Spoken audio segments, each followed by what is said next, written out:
All right. Hi, everybody. It is Friday night. It is March the 14th. I emphasized that because of my last video from this afternoon. I don't know why, but I said it was March 19th. Many of you pointed it out. I appreciate that. But it is indeed March the 14th on this Friday night. And we'll get that out of the way first of all, as we're still watching for the chance for severe storms on Saturday and Saturday night. We'll talk about the timing coming up here momentarily. Do want to let you know, again, this is a day we've circled since late last week, focusing on this weekend, the chance for some heavy rain, and then eventually the severe storm threat kept creeping up. We've had this weather alert day since early this week. So here we are the night before, and again, the concern remains for the period of severe weather. So we'll let a few more folks jump on board. Let me see if I can see other comments here. Let me click on that. There we go. But I thank all of you for watching tonight, and be sure to join me again at the top of the hour, 11 o'clock. We'll have more of the latest model data, and I'll be sharing some of that with you as well. Let's talk about safety, though. I've emphasized this so many times. When you deal with severe storms, make sure you've got a safety plan, and now's the time to do it. Don't wait till it's too late, okay? Have a plan. And so I'm going to pull this graphic up for you here. Off to the left of me, you can see mobile homes not safe. I can't emphasize that enough. Mobile homes, manufactured homes are not safe. They can sustain damage even from just straight line winds, not just tornadoes. So you want to take the time now to find a sturdier structure, contact your county EMA to find out where your shelter is located close to you, and therefore you can stay there, or find a relative friend who has a sturdier house with a basement interior room that you can stay in through the duration of this event. Also, top floors of building, not good. You need to be the lowest level, away from windows, an interior hallway, closet, bathroom. We always emphasize that in the center of the house because you got more walls protecting you from the outside, and stay away from windows. Even straight line winds can blow those windows and cover you with glass. You don't want to be any part of that. Okay, so make those plans now so that if a warning is issued for your community, you can take that action plan. Go over it with your family. All right, let's see.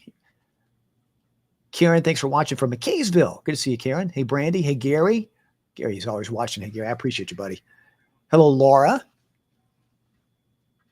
Longtime friend. Hello, Pam. Same thing. Longtime friend. Wanda, Diane, Sheila. All thanks for watching. All right, let's go right now to the graphics here and talk about what's going to go on as we go through the next now 24 to 30 hours from now.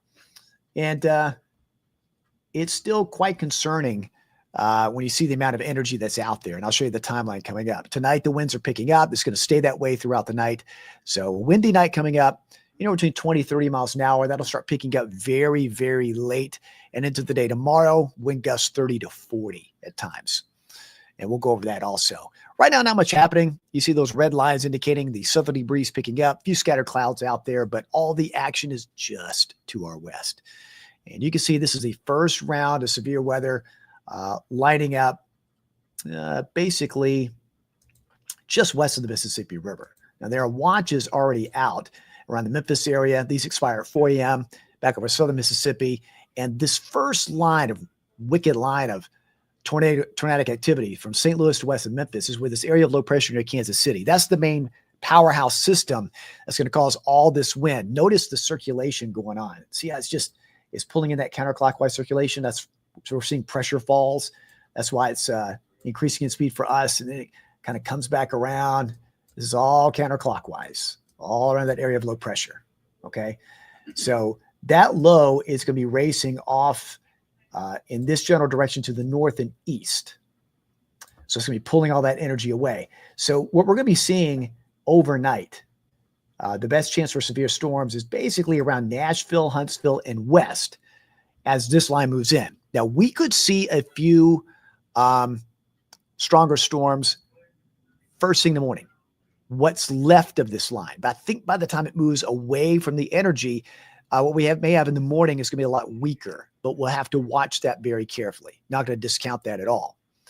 If I show you the next map, you can see the scope of this whole system. This main low is going to move far north of us. What we're going to see tomorrow is right around in here. As this front moves to about here, there's going to be a low that forms here over Louisiana and then makes its way up in this general path from, say, Natchez, Vicksburg, Tupelo to Nashville. We'll be east of that low. And when you've got a lot of energy out there, with these storms building up, there's divergence aloft or it's pretty ventilated, and that's going to open the door to rapid and explosive development of storms. And that's what I anticipate to see as we go through the day tomorrow in this region of Mississippi and Alabama. And the reason why the risk factor is so much higher there, but we're just, that energy laps right up to our doorstep. And that's why we got to watch it very carefully as well. So overnight tonight, the severe risk is going to be higher where those tornado watches are west of I-65. And then by the time it gets to us through, 6, 8 a.m., what's left of that, there'll be pretty much a level 1, level 2 risk locally, mainly from some damaging winds, if they hold together. That's a big if. As I mentioned the past couple of days, these webcasts, there are 3 stages here we're watching. First stage being this, what we're seeing here, what's left of this line. And then the second stage is if we have explosive development in the afternoon. And then, of course, the main line, which arrives this time tomorrow night through the evening and overnight hours. Now, beyond tomorrow morning, the rest of the day tomorrow, and a lot of this is going to be during the afternoon and evening, explosive development down here. Notice this area of 5 is very rare on a day 2 outlook that they issue a level 5 risk. Doesn't happen all that often. And even for us coming up in our southern part of our viewing area, level 4, that's a pretty heightened awareness that severe storms are quite concerning. And most of our viewing area, the level 3, but that level 5 right there that runs basically from, say, Anniston, Alabama, Birmingham, Tuscaloosa, farther south and west, very concerning. That level 4 goes all the way to the Atlanta metro area. So for us locally, with that level 3, level 4, again, on a scale of 1 to 5, that's up there. That's in that upper half. And you don't see that often. Every couple of years you'll get one indicating this strong. It doesn't mean that every storm will be severe, but there's so much ingredients out there that we need to be very concerned about that. As I mentioned, having a safety plan and being ready for storms to develop. And again, as that whole complex arrives during the evening and overnight tomorrow night, it's going to be rapid fire. And, a lot of watches, possibly a lot of warnings all at once that we're going to have to really cover and really watch for. Now, with heavy rain within that, oftentimes the rain can disguise, an ongoing storm going on, at least when you're standing outside. That's where radar becomes a very valuable tool during the nighttime hours. Now, let's break this down a little bit. This is the overall risk, level 3, level 4. It's enhanced to moderate. Again, that's pretty high on the scale. If you break it down a bit to the tornado risk, overall 10%, 15%. So it's a little higher the farther southwest you go of the city. Now, could this change? Yeah, it could. Okay. Between now and tomorrow as things develop. But notice how these lines are hashed here. Whenever you see those lines, that's not a good thing. What this represents is a significant weather risk. So you have to add to that here a greater than or equal to 10% chance of an EF2 or stronger tornado within 25 miles of a point on the map. So again, that's pretty high. Typically, we're using that 2% range for tornadoes. 10 to 15% is pretty significant. And that's got my attention, and it should have your attention as well. We certainly hope none of this happens. I mean, if all this goes through and nothing happens, that would be a great day in my book. But unfortunately, with all the ingredients there, I think for the most part, someone's going to be dealing with something tomorrow with these storms. So again, it's a lot of energy out there, and that's why it's so concerning. That's percentage chance for tornadoes. For damaging wind gust, the threat level is higher locally. Everybody's under that 30% chance that wind gusts could exceed severe level. That is 60 miles an hour or higher. But see the dashed lines again? That's a hatched area. And that, of course, means that they're greater than or equal to 10% chance that wind gusts could exceed 75 miles an hour within 25 miles of a point. Again, that's equal to a Cat 1 hurricane. And those are very powerful gusts. And those will be along and within those lines of storms that arrive during the nighttime hours. And again, I can't emphasize this enough. Those type of gusts can do just as much damage as a tornado can. So don't lose sight of the fact that damaging wind risk is could cause a lot of damage, could cause trees down, power outages, structural damage. So everybody, I think, has a higher likelihood of that. And along with tornadoes being at that heightened risk than it typically is. Hail also about the size of a quarter, 1 inch in diameter. Hatched area indicates where it could be 2 inches in diameter, very destructive hail. So just to our south and west, Jackson, DeKalb, Franklin County, there's that risk factor there. And again, these all threat levels may change a little bit and adjust as we go through tomorrow. So be sure to check back for updates, and we'll, of course, keep you posted, as we always do, every step of the way. All right, so in a nutshell, This is just sort of the summary. And again, it's just, it kind of simply puts it, where we are. It's a higher than that normal chance of destructive wind gusts, tornadoes, and large hail. So all modes of severe weather are possible area-wide. Even though I know some parts of our viewing area level 4 compared to level 3, area-wide, we need to stay alert tomorrow. And of course, we'll keep an eye on that level 5 if that morphs any farther north with some of the added energy. Also, flooding is some concern. Not widespread, so to speak. There is a flood watch out, but it's mainly localized where you get excessive runoff. Ground's pretty hard from being dry the past couple of weeks and months, so it may not absorb as fast as it could. So there may be more excessive runoff than usual. So if you live in a flood-prone area, be aware, especially tomorrow night. We could see upwards of 2 to 3 inches of rain in a very, very short period of time. So here's our future track, and we'll talk about estimated timeline here, and I'll show you the high-res model as well. In fact, let me show you the high-res first of all, because that one's hot off the presses. Try to catch it before it goes too far. Okay, this is the high-res model. So we're watching, first of all, notice the time on the screen. It shows 3:30 a.m. So this is that first line of showers and storms. So it shows about 6 a.m. what's left of that early morning line starts to move on through. So I've got noted on our forecast for tomorrow that from, say, 6 a.m. to noon, we got to watch that first initial round of some showers and storms. The severe threat for us is low, but not zero. And that's why that first round early needs to be watched. And that will stick around through about midday and lift away. Okay, so I'll go back one more time. So this is between 6. This is not the main threat, but from 6 a.m. to about midday, we'll keep an eye on that first round. There'll be some thunderstorms in that. Again, it's away from a large part of the storm energy, so it may not be quite as strong. But again, we'll be watching that. Olivia Glass, meteorologist Olivia Glass, will be here tomorrow morning giving you the updates on that first round. Now, for the afternoon, the high-res model is very similar to some of the other models. Notice how it shows not a whole lot going on during the afternoon. That's concerning because there's going to be a lot of energy developing, a lot of heating going on, recovery of the atmosphere from that early round of storms, which will feed into the initial line coming in later in the day. So that's the latest high-res model. Let's go to our in-house future track.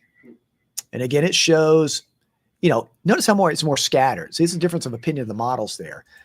So it still shows 6 a.m. to midday, mid-morning, midday, being more west of the city. So that's why we got to watch that first initial round. There are 3 stages overall. That first stage are all kind of conditional. We'll see if that first round holds together. It does lift away. And notice how we get to the afternoon. This is where a potential round 2 could develop, but it's all potential and questionable because it's going to be very warm, very windy. Okay. Wind gusts 30 to 40, very warm. If any storms do develop, they could explosively develop quickly. Okay. Rapid explosive development. And that's where you could get some supercells developing. So we've got to watch this afternoon time frame from early afternoon to about, late afternoon. See some of those individual cells right there. Those could, let me get it to pause right there. Any of those right there, where like over Lafayette, Dalton, Cleveland, just for an example, those could be supercells if it takes advantage of the energy that's up above us. So we got to watch that ahead of the main upcoming line. And then as we get into the evening hours, I'll back up just a little bit. Anytime between 6, 7 o'clock, that's when the main complex of storm starts to move in. Again, timing can still change. This is all a model opinion. None of this is really developed yet from that second low. So timing may be off by an hour or two. So again, check back for updates. But from 8:30, 9 o'clock, this is when those initial rounds of storms move in. This is when you really need to be alert and staying up to date with our broadcast, because that's where you could have within those lines very powerful storms coming in. Almost severe weather possible then. And then we go through midnight. This starts to push it east a little sooner, some of the models show. But nevertheless, 1, 2 a.m. starts pushing away. Some models kind of hang it around to 3 or 4 a.m. And once that initial push is done, there'll still be some residual showers and breezy through Sunday morning, but the severe threat comes down, of course, as temperatures start to cool. That'll help stabilize things quite a bit. Notice how we get toward Sunday morning into the 50s. And the rest of Sunday will be breezy at times. A few late day showers may come back, but temperatures topping out right around 70. Wind gusts will be increasing. This is tomorrow morning, between 20 and 40 miles an hour. Pretty strong. And same thing through the afternoon. I mean, this is that during the afternoon. I told you that afternoon chance where there could have some explosive development if it develops. Look at the energy. It could be pushing 75, 78, 80 degrees. And you got wind gusts at the surface, 40. That means the winds up above us are racing on 50, 60 miles an hour and higher. And if any storms tap into that energy, they'll be explosively developing. There's ventilation, divergence aloft, so these storms can rapidly develop. So that's what concerns me about any of those early developing storms through late afternoon, if those develop. But we're going to be watching that for you. Then we get into the early stage of the evening. It's still 20 to 40. Again, these are non-storm gusts, so those alone can cause down trees, power outages, even before any storms arrive. And then we get into the chance when the main storms move in. Outside of any storms, again, still 20 to 40. Within some storms, you could have gusts, as mentioned earlier in the damaging wind threat, upwards of 60, upwards to 75 with some stronger gusts, with some stronger storms. And then the gust will come down on Sunday. Not quite as strong as what we're going to have tomorrow. Rainfall, you can see the reason why there's that flood watch, 2 to 3 on average. If it speeds up a little more, it may bring down the numbers a bit, but still the model average is roughly around 2 to 3 inches overall. Just to show you a couple other things, I like to show some of the models and the energy involved with storms. This is the helicity. This takes into account the shear aloft along with the available thunderstorm energy. And you'll notice tomorrow morning, with that first round of morning showers and storms, they're kind of outpacing the energy there. So we'll have to keep an eye on what's left of those as they move on through. But notice as we go through the day, during the afternoon, as we get that break, notice how much energy is there. Those strong wind gusts is heating up. So we've got a lot of energy over us if any storms explode during the afternoon. If not, then we're going to watch the development down here and look at all that. That is extremely high. Notice, get to the afternoon. Again, any of those storms late afternoon have got ample energy to feed off of. The main threat back here. And then gradually through the evening, most of that starts to shift to the south just a bit. But still, those storms will already be fueled by the previous energy to move in. This is tornado energy, GFS model. It shows tomorrow morning. Again, as that first line comes in, what's left of that may outpace the energy. But we get to the afternoon, again, with all that heating going on, strong gusts, you're going to have ample energy over us. There may not be any storms at that time, but there might. Because if there are, again, the energy is going to be there. It's just a question of if they develop. Then we get into the evening tomorrow. Again, ample energy across our Georgia and Alabama counties, maybe a little less to the north. We'll have to see how that plays out. And it'll hold on for areas east through the pre-dawn hours of Sunday. So again, these are just models that we look at to kind of gauge what's going on. Let me show you one other model here. Move this back over here. And we'll go back to that. This is the NAM model. We're looking at that significant tornado parameter also. Let me refresh that page. So this is the latest NAM model. Again, it shows during the afternoon tomorrow. You can see again, with it being pretty warm, this is by 6 p.m. A lot of energy to the south. And then this is by 7, 8 o'clock. And that's a lot of energy there. So 7, 8 o'clock, quite a bit there. This is the latest North American model. And then 9 o'clock, 10 o'clock, 11, and midnight.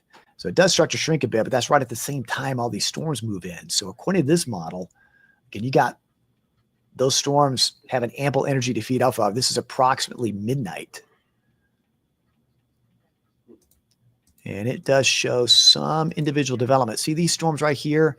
By early evening, any of these could tap into some of that energy. So that's what we're going to watch. There's just as that round 2 we could watch for the afternoon through the early evening, and then the main line is back here. So that's why it's still concerning, that afternoon and early evening development there. And then the main line starts to approach midnight-ish. So at 11, midnight, 1 a.m., 2 a.m., very slow moving. That means, flash flooding possible. And then moves on by. Again, that's just that model opinion. And the high res, again, was a little faster. Again, this is by 4 o'clock tomorrow afternoon, 5 o'clock, 6 o'clock. And again, you can see anything that develops way out here in advance is going to have ample energy to deal with. It was a little lower, I believe, with the tornado energy, just a little bit less, not much. 7, 8, 9. It takes a little shift south, but still hovers in our northern counties, or excuse me, southern counties there. So, still it keeps, a lot of energy here, but some of that laps right up to the southern part of our viewing area, and even northern part of the viewing area. There's enough energy there. So,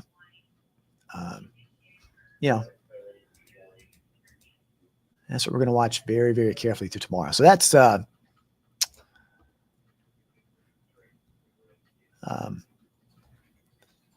what we'll keep an eye on. Let me go back to this. There we go.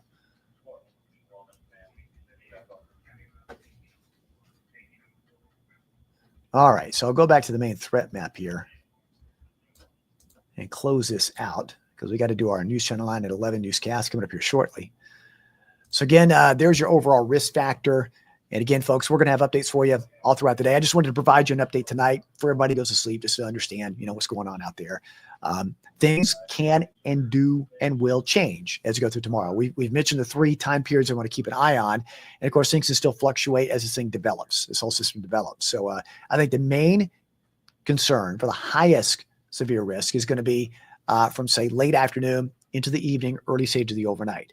But the other 2 time periods to watch again is during the morning hours, 6 a.m. to noon. We'll keep an eye on that first round. And then if there's anything developing during the afternoon, because there's going to be so much energy there, that's at round 2 we'll watch. If that doesn't develop, there'll be a lull for a while. Don't get complacent, because storms could then develop quite rapidly into the evening hours.